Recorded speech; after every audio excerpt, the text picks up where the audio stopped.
Adrian Stewart in Klima. That is my son's name and the person I'm honored to share with you all today. Our journey together contained more beauty and pain than I knew was possible in this life, let alone in such a short amount of time. My dream to be a mother started at a very young age, and while I constantly changed my mind about what I wanted to be when I grew up, being a mom was the one thing that never wavered. As I got older, that knowing turned into a longing. So when that time in my life finally arrived, I jumped into full type A planning mode. Again, when I'm in, I'm all in. After encountering a few obstacles and waiting longer than I anticipated, I was finally pregnant and erupting with joy. Since I worked in an OBGYN at the time, I truly felt I was prepared in most ways for pregnancy, but there was no preparing for the days ahead. After 12 weeks of morning sickness and secrecy, we finally shared the news with family, friends, and social media. 2 days later, I went to work and told my boss and my coworkers right before reporting to a quick appointment for a genetic screening test. I was young and seemingly had no risk factors, but I wanted the testing because I knew well in my line of work that doesn't always matter. I went to this appointment alone because everything had been going so well. We were in the safe zone. When I reflect on my life, I believe this is the day I stopped believing in odds and safety. Something else I would need to grieve with time. During the ultrasound part of the screening, some measurements came back abnormal and ultimately led to me being told there was a high probability he had a genetic disorder, like Down syndrome. And it was recommended we return 2 days later to meet with the genetic counselor.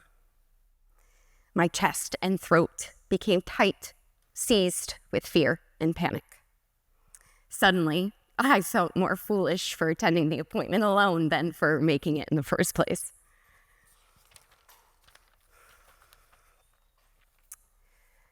During the follow-up appointment with the genetic counselor, I chose to move forward with the procedure to check the baby's chromosomes.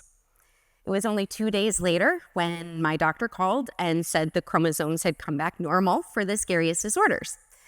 And this is when I learned he was a boy. The pure joy and ripple of relief I felt was instantaneous.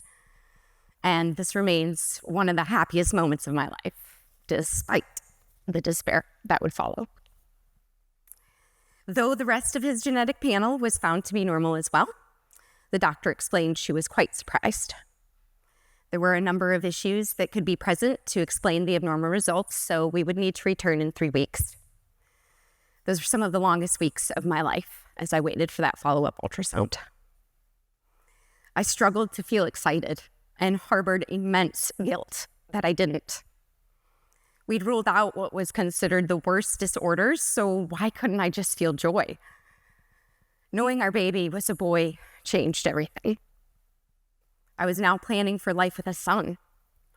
I started picturing what he'd look like, who he'd become. But there was a pit in my stomach, twisting into knots while envisioning that future. I bought a toy and an outfit for him, desperately wanting to connect with the planning process and excitement of expecting a son. But could I? Could I expect him? We started talking about names for him, but I couldn't shake the fear of the unknown, and I no longer felt the lightness of my dreams of motherhood. That next appointment finally arrived, and I was so anxious I could barely focus at work that morning. As soon as the ultrasound wand squished into the gel on my belly and my son appeared on the screen, my anxiety left my chest and joy finally took its place.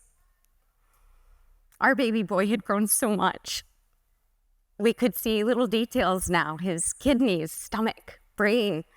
He had defined limbs and fingers and toes. He was moving and real. There was my son, not just my baby, my son. I noticed the technician grow quiet in the same way she did at the previous appointment. and my anxiety returned, thick and heavy. I did not try to conceal its presence in the room, so I asked why she was measuring certain areas repeatedly. The technician explained that she wasn't seeing a defined jawline, and she wanted to call the doctor who was off-site for further guidance. Upon her return, she explained the doctor would be there in an hour and a half to do the ultrasound herself. It meant more waiting, but I tried to focus on being excited to see my son again. Before the doctor started scanning, she warned us she wouldn't be talking while taking the measurements. Her acknowledgement of how hard it would be to have patience in this situation was a small yet very grand gesture. It gave me a lot of comfort and really made me feel seen and cared for. After what felt like an eternity, she set the ultrasound down, gently cleaned off my belly. She glided the stool to face us. Her eyes took on a sorrowful softness as she explained she now knew why the initial measurements came back abnormal. My son had a disorder called fetal akinesia deformation sequence, or Pinot-Choquer. He had club feet. His middle and ring fingers were conjoined on both hands. He didn't develop a jawbone, and the disorder makes it so the limbs will lock in place until he would eventually lose his ability to move. Due to this, he would experience severe growth restrictions, which were already visible. I couldn't process her words. With each anomaly listed, I started thinking about what surgeries and treatments there must be to help his quality of life. And then she explained the loss of his ability to move would mean his lungs would never mature. He would die during pregnancy, birth, or shortly after, unless hooked up to life support until we withdrew care. He had no chance of long-term survival. The moment after she finished explaining his disorder, I could feel the joy extinguish like a candle blown out, and my devastation was its smoke filling the room, becoming increasingly suffocating by the second. The conversation about my options that occurred next felt like I was watching a movie, like there was no way this could be real life, my life. I slipped between numbness and soul-crushing heartbreak during my drive home. We immediately started researching. It became clear that this disorder was extremely rare. In fact, there were only about 20 documented cases at that time, and not one of the babies survived.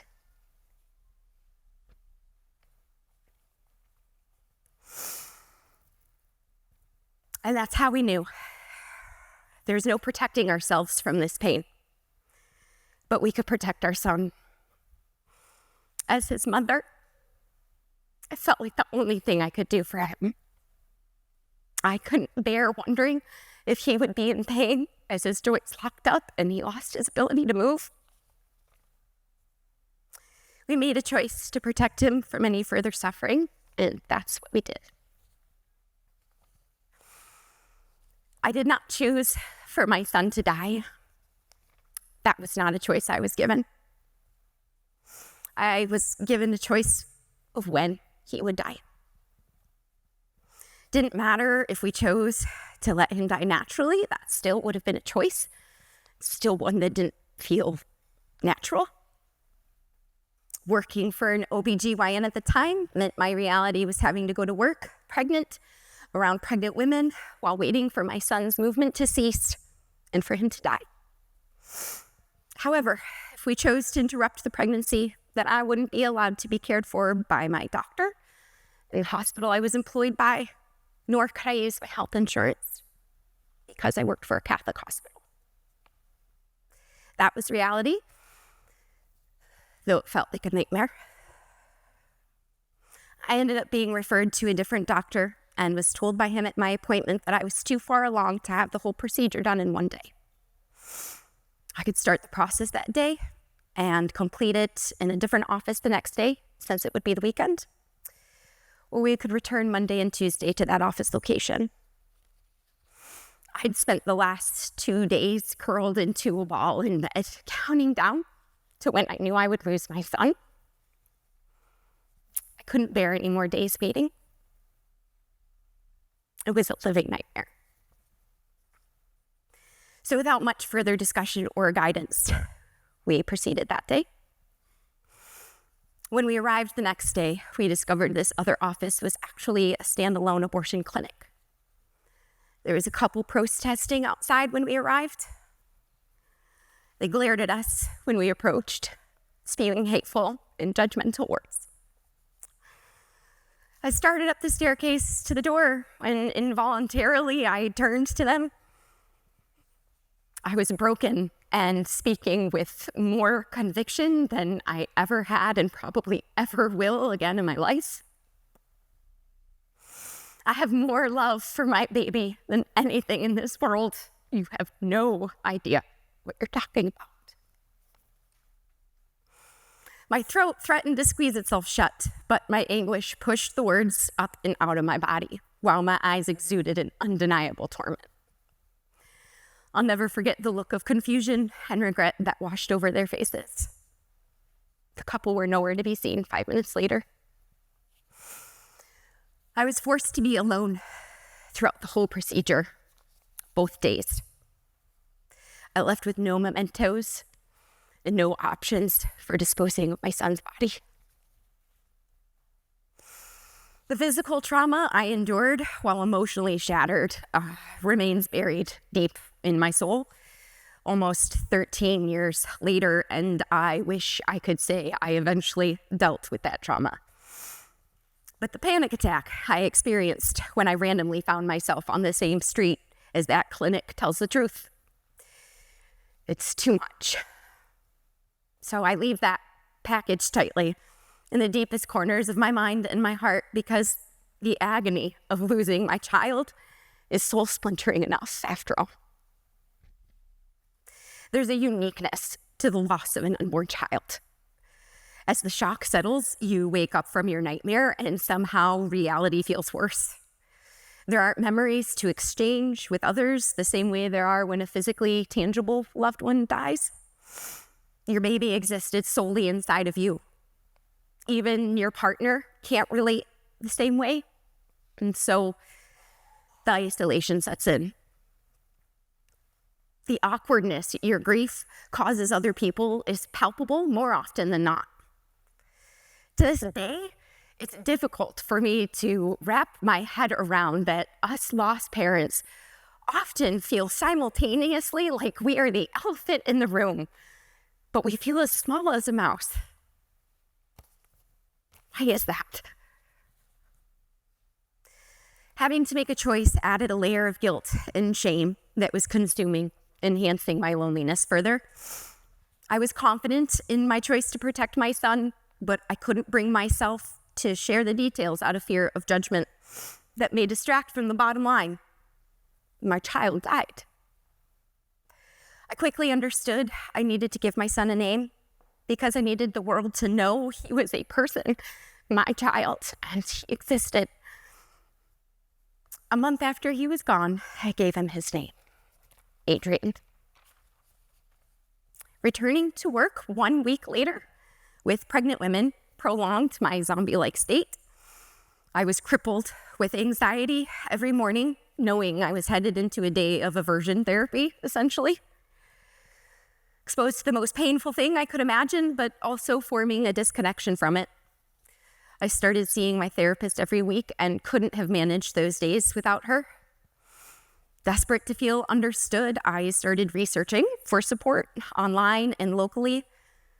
I learned most families who experience perinatal loss aren't given much in terms of resources. So we must take the search into our own hands, even though we are lacking the emotional bandwidth to do so.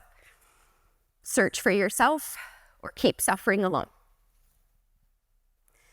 My loneliness improved, only to be replaced by anger. I was eager to try for another baby as soon as possible.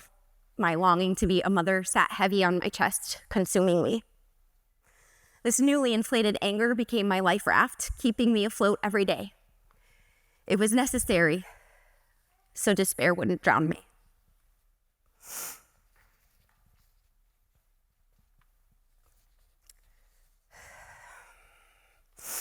After 3 months, I was pregnant again.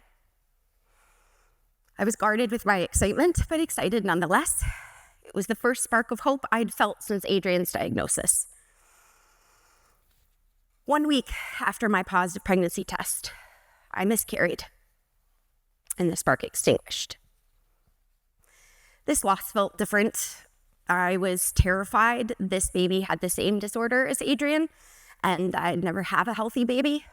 Yet I also felt a little gentler towards my body. Miscarriages happen because something isn't right, and I was grateful my body recognized that without my being faced with a decision like I was with Adrian. But my life raft popped, and I sank. I paused pursuit of my dream of motherhood, trying to preserve any strength I had to continue the journey. Every day was filled with thoughts of Adrian and reminders of where we should be in our pregnancy. And it wasn't until his due date passed that I experienced waking up without him being my first thought. It's an odd thing to feel relief and guilt simultaneously, but I focused on that relief and started dreaming again about becoming a mother. Soon I was pregnant again. That positive test brought fear and anxiety with only a flicker of joy. I was incredibly sick early on, and I allowed that to calm my nerves about miscarriage, but I knew well that was only half the battle. My first ultrasound arrived, and I felt confident we'd see a heartbeat, but we were shocked when there were 2 heartbeats. It was overwhelming to process, and all of my emotions truly felt doubled. Pregnancy after loss is complicated, and the stakes felt higher than ever, carrying 2 children through a very high-risk pregnancy. I was extremely grateful, and I leaned into that, allowing me to combat the enhanced anxiety. Each marker was significant: a normal genetic screen, passing the point I was with Adrian. And when I learned we were expecting identical girls, I finally started enjoying my pregnancy. I battled guilt about my excitement for my daughters, while Adrian seemed to slip further from my conscious daily thoughts. But the months of therapy and newfound support people helped me embrace hope that my dream may indeed become a reality. On September 26th, 2012, my 2 healthy, beautiful daughters were born. I experienced such shock, awe, and gratitude that my body and spirit had made it. It was the start of a new set of challenges with anxiety, because I don't think I'll ever be free of the fear I will lose my daughters too. Once you've lived through a nightmare, blissful ignorance can never return. But my daughters give me hope like I've never experienced. They've shown me that the realities of being their mom is even better than the dream I'd always had of what motherhood would be like.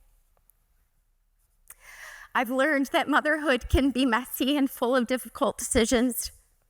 It's how I eventually came to understand Adrian is who made me a mom first. I didn't get to care for him outside of my body, but I loved him, nurtured him, planned his future, and protected him fiercely. Together, Adrian, my second baby, and my incredible daughters taught me how to love selflessly, be patient with myself and others, treat my mind and body kindly, and to hold on to hope even when it feels useless. Adrian broke my heart wide open, allowing lessons and appreciation in.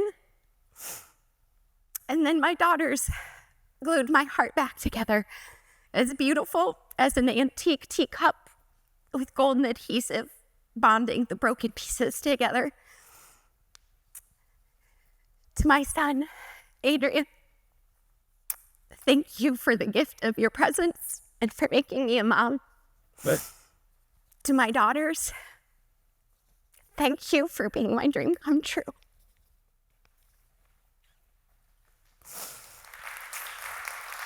Thank you.